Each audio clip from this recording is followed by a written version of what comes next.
नाव गजदा भारी।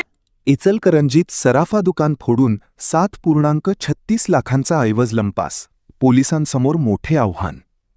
इचलकरंजी शहरातील खोतवाडी परिसरात अज्ञात चोरट्यांनी 2 सराफा दुकानांचे शटर तोडून तब्बल 7,36,820 रुपयांचे चांदीचे दागिने लंपास केल्याने व्यापारी वर्गात भीतीचे वातावरण निर्माण झाले आहे। ही घटना 7 मेच्या रात्री ते 8 मेच्या पहाटे दरम्यान घडली।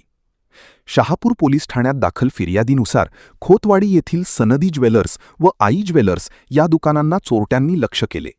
चोरट्यांनी शटरचे लॉक तोडून दुकानात प्रवेश करत चांदीचे पैंजण, बिछवे, लेडीज, जेंट्स दागिने, जोडवे व इतर मौल्यवान वस्तूंवर हात साफ केला।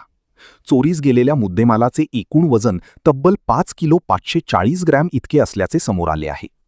या धाडसी चोरीमुळे परिसरात खळबळ उडाली असून व्यापाऱ्यांमध्ये संताप व्यक्त केला जात आहे।